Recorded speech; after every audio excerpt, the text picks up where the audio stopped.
so section 5.2, we're adding another rule to the mixture. So 5.1, we talked about product rule, and we talked about quotient rule. So product rule, if you recall, that's where you had two bases that were multiplied. So when you have the same base, we kept that same base and we added the exponents.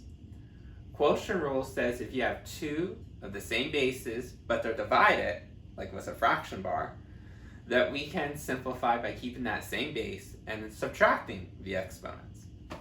Well, the third rule that we have to talk about is called the power rule. What is the power rule?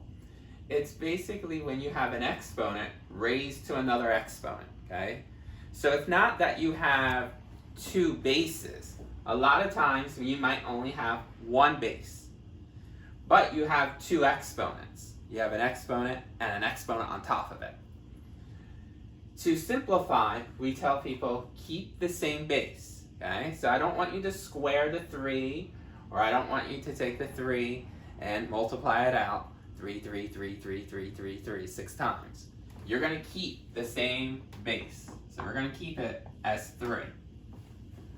But unlike the product rule where you add exponents, and unlike the quotient rule where you subtract exponents, power rule is where you multiply exponents.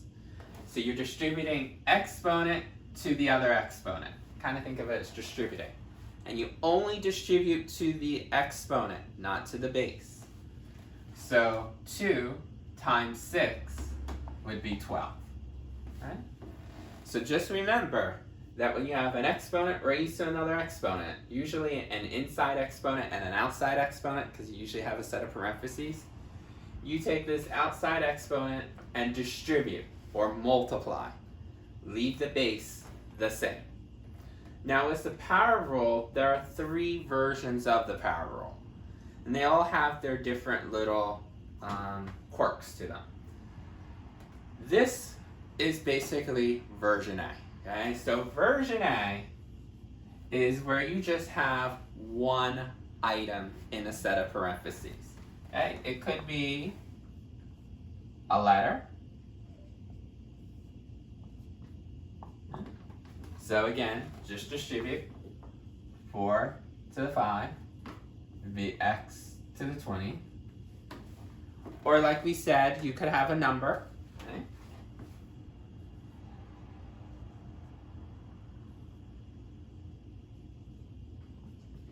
So then keep the same base. That should be a 2. It kind of looks like a Z. Let's make it a better looking 2. So we can have a number.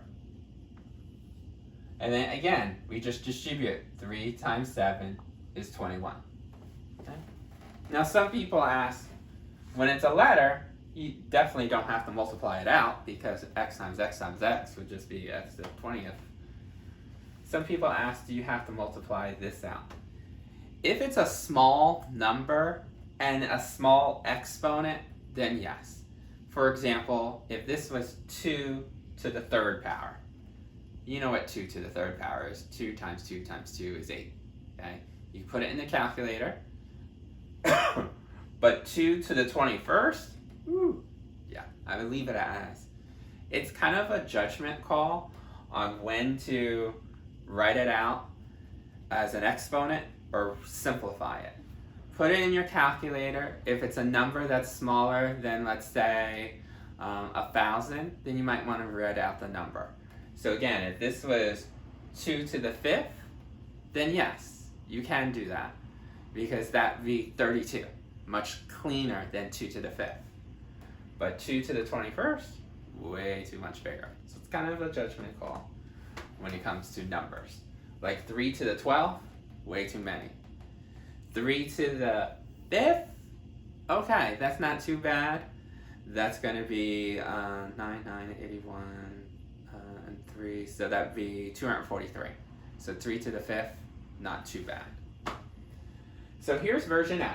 Now let's talk about version B.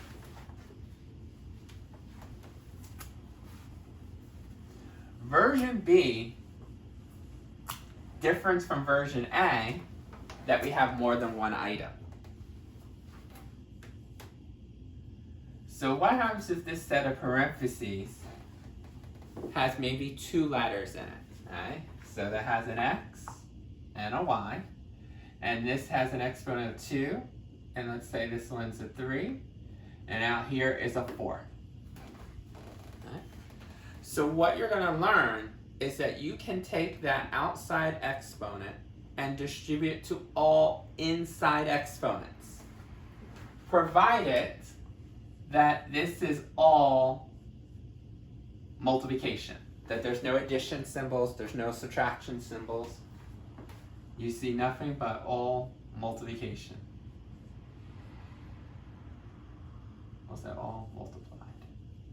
And so if there's a plus here, you can't do that. We're going to learn that in the next unit, that this is considered a monomial. Terms that are separated by addition or subtraction, you have to count each one separately. The power rule only works if you have a monomial. Some people think, oh, because there's 2 letters, this is not mono, because people hear mono, they think 1. Just remember, monomial just means that you don't have any addition or subtraction in the parentheses. So when you see this, all multiplication, you can do the power rule. And again, for version 2, since you have more than one item, you have to distribute this outside exponent to all inside exponents. Okay? When you distribute, you multiply. So this would be x, 2 times 4 is 8, and y, 3 times 4 is 12. These are not like bases, so we don't have to do any more condensing. We don't have to do product rule on top of it. Now sometimes you might have more than 2 items. Let's do one with 3 items. And this time we do a number, a letter, and another letter. And let's put a 3 out here. Now this is where it starts getting a little trickier. This is still version B. Now why is this tricky? It's because technically in this set of parentheses, even though you might only see 1 exponent, there's actually multiple exponents in here. Remember how I said every letter that you ever see has an understood exponent? You can slip in an exponent of 1. Because not only do we have to distribute this 3 with the B exponent, we have to distribute the 3 with the A exponent. And remember, I told you that even coefficients and constants have an exponent. Okay? So you actually have to put 1 there as well. Now a lot of people say, wait, why do I have to do that? Well, let's think about this. Let's say you weren't doing the power rule, but you were just going to cube. Do you remember what an exponent means? An exponent means that I have to write out the base. What's the base? Boom, the first thing it hits is a set of parentheses. So if I write out that base, how many times do I need to write it out? 3 times. The base is the set of parentheses. 1, 2, 3. Do I leave these blank? No. I put in what was the parentheses. So here's the parentheses for 1, 2, 3. So by not putting this number here and here, you're not going to get the 3 A's that we need and the 3 2's that we need. So make sure that every variable has an understood exponent written in, and any constant or coefficient has an exponent written in. Because if we're going to do this now as the power rule says you can basically take a shortcut by just distributing to all inside exponents. So this would be 2, 1 times 3.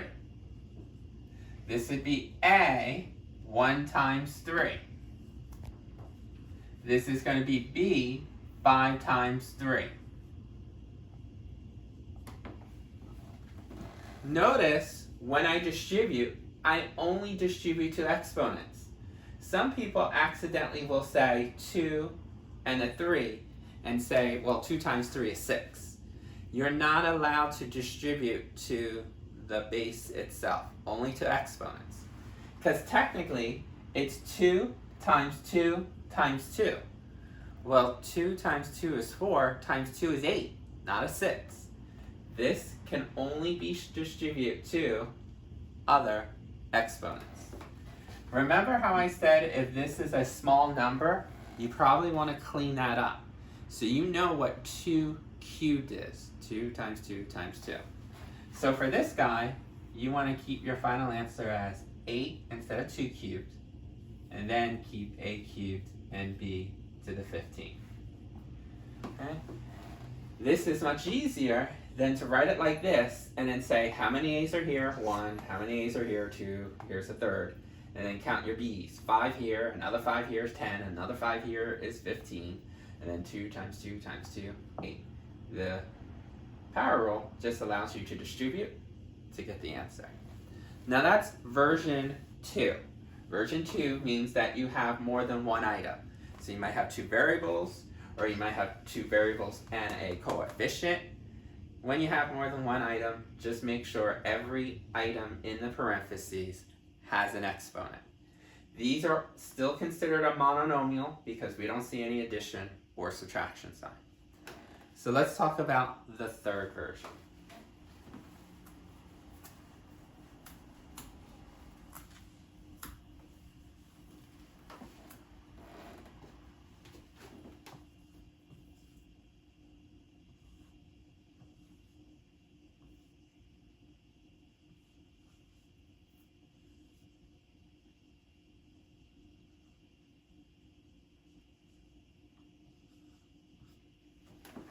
The third version of this has a fraction bar in it. Don't let that bother you too much. This is still considered what we call a monomial. We just talked about monomials just means that you have one term. That means no addition symbols, no subtraction symbols. So in this, even though I have 2 variables and a division symbol, I don't have an addition symbol and I don't have a subtraction symbol. So this is still a monomial. And the reason why I point that out is because you're allowed to do the power rule if this is considered one term. If there's more than one term, 2 terms, 3 terms, we're going to learn that a little bit later in this section. You cannot do this the power rule. You actually will have to do this the long way. And we'll talk about that when we get there. So how do I use a fraction bar as the power rule? Well, you're going to distribute that outside exponent to the inside exponent in the numerator, but also to the inside exponent in the denominator. So no big deal. Distribute only to exponents. Distribute to the inside guys. When you distribute, you multiply. Remember, power rule is all about multiplying those exponents. So 3 times 5, you're going to get b to the 15. 4 times 5, you're going to get c to the 20. Notice I kept the same bases, the b and the c. The last thing I wanted to point out with this guy is I know you see a fraction bar and you see 15 over 20, and for some reason, for some people, they say, oh, I can reduce a fraction that's 15 over 20. They'll say, I know that's 3/4. These are not coefficients. These are not constants. They're exponents.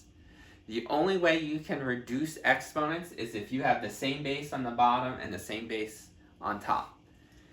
So do not try to say, well, 15 and 20 and try to reduce it like 3/4 or say, oh, I have more at the bottom by 5.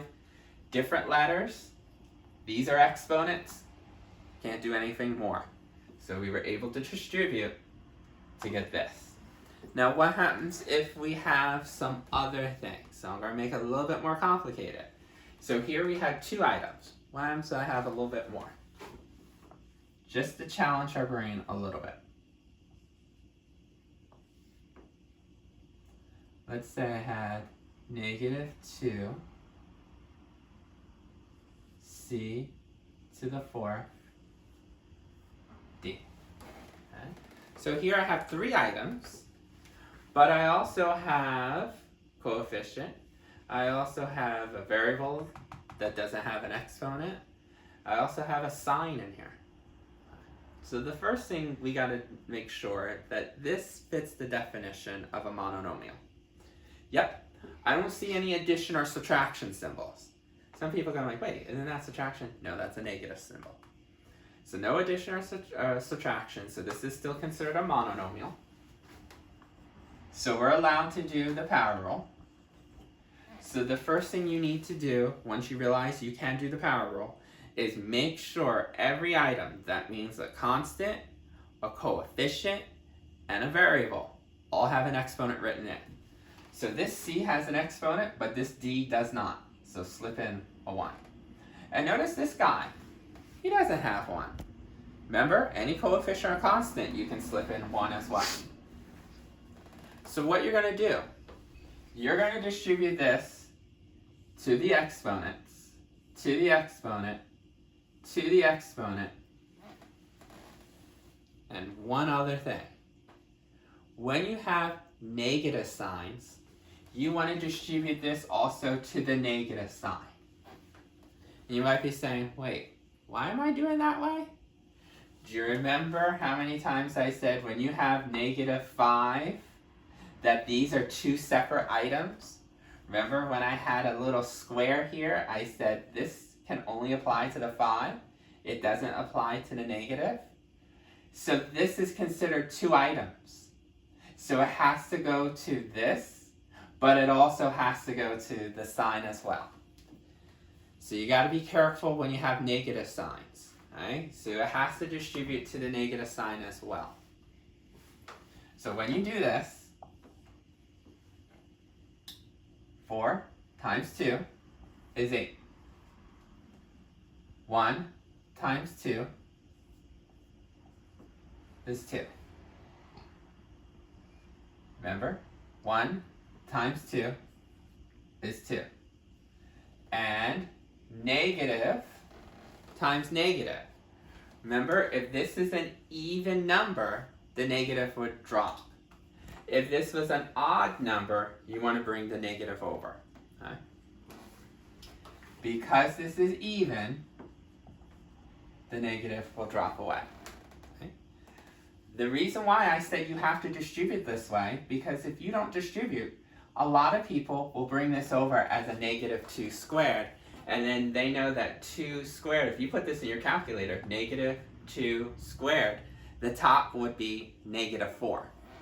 So you got to remember that when you distribute not only to the exponent, but if you see a negative sign, make sure you do that. Right? Because I told you, negative 5 squared doesn't give you a positive 25. So you got to be careful. The last thing you want to do here is, I said, if anything is small enough that you can multiply out, do so. So you know this would be 4. And then c8 d squared. So you can see that the A version of the power rule, not too bad. Version B, a little tricky. And of course, version C, definitely tricky, especially if you're going to have negative. Not only do outside exponents distribute to the exponents, but they can distribute to negative signs as well.